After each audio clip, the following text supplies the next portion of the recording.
Thank you. Sawadika, everyone, and good morning. It's really an honor to be here today, and thank you to the Nation Group.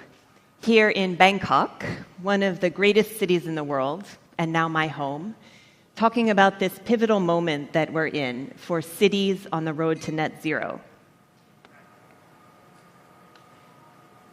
So every city tells a story.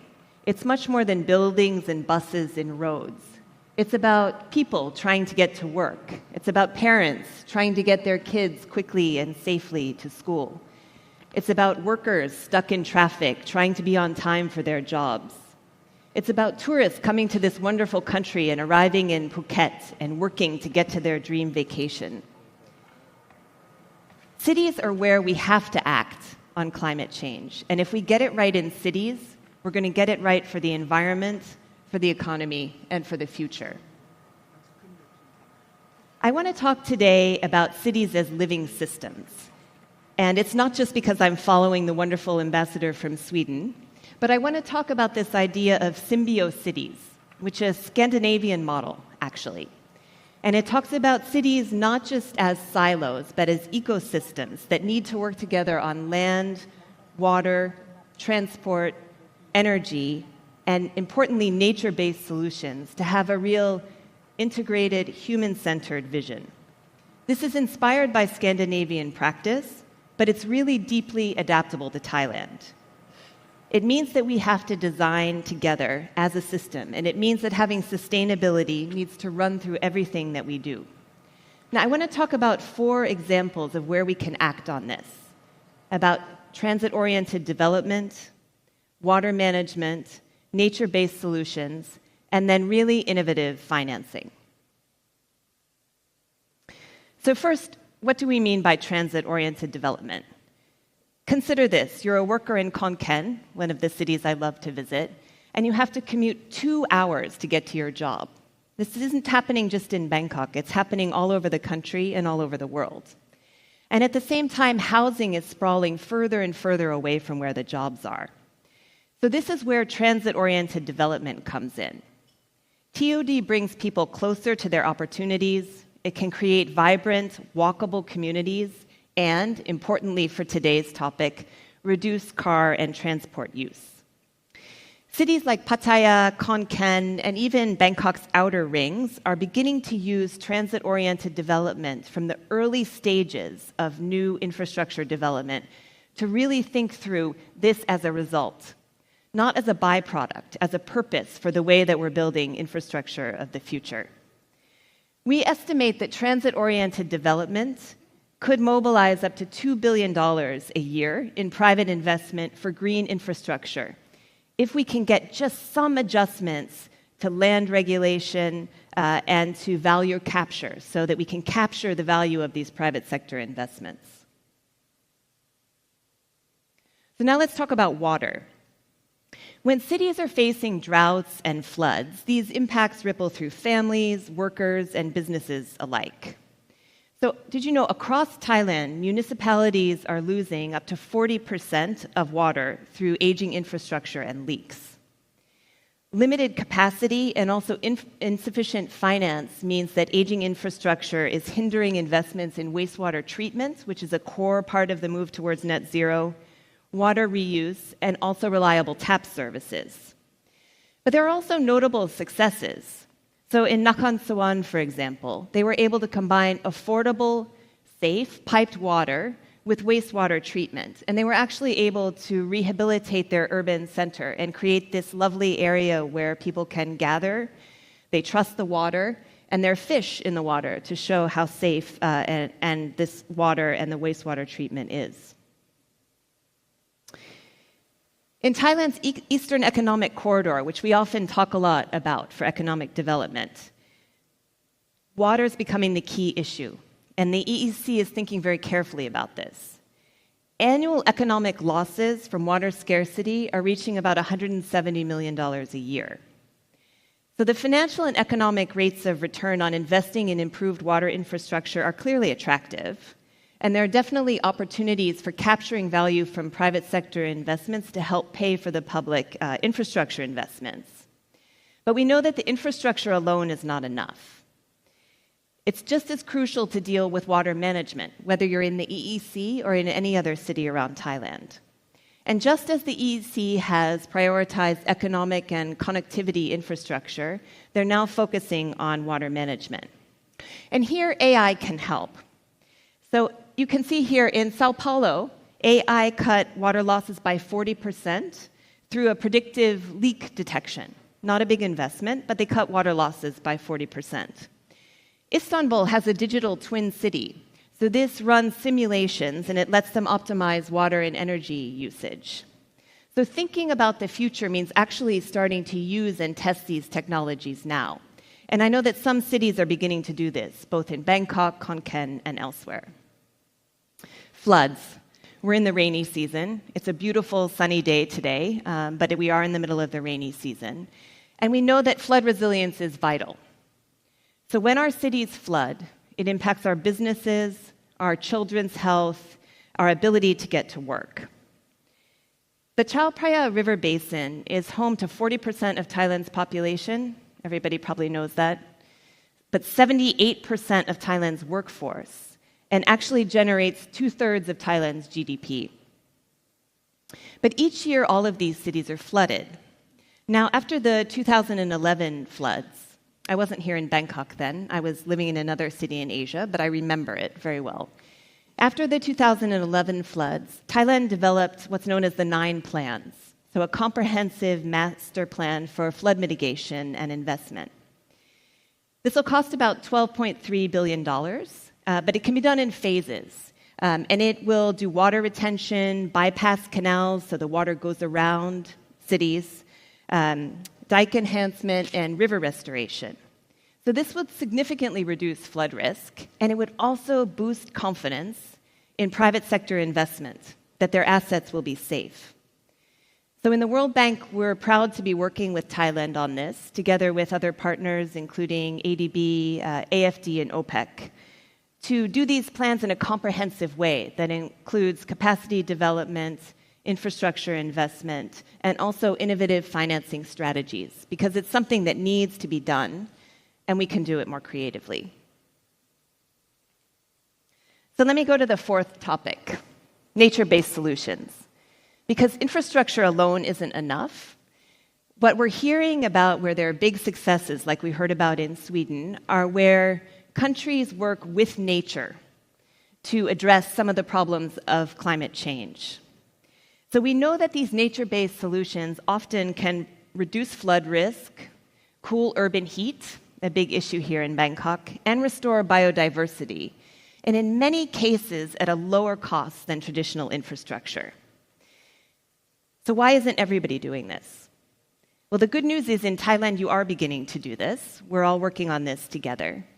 But the reason why it's not everywhere is it takes upfront planning. It means working these nature-based solutions, bringing in innovators and entrepreneurs, and building this into city planning, but also city budgeting, and really importantly, community engagement to understand the plan. Globally, the World Bank has worked with several of these nature-based solution programs. You can see 3 here. So in China, they have what they call sponge cities. So this means you've got wetlands and permeable surfaces that will soak up rain as it comes. Jakarta, much like Bangkok is doing, has worked on river park restorations. So this both diverts water and it creates community space and urban greening.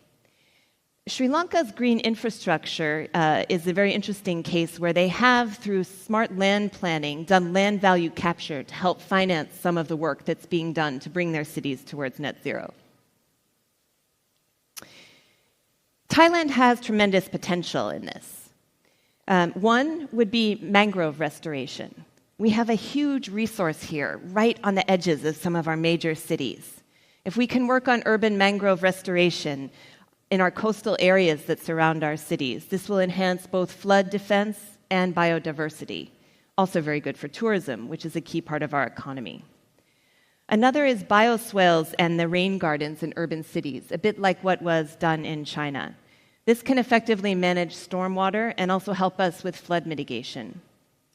And third, one thing that we can do much more of here is green roofs and vertical gardens. This can also be linked to carbon finance, which is the fourth thing I'll come to around how we finance all of this work we need to do. This is an urgent topic.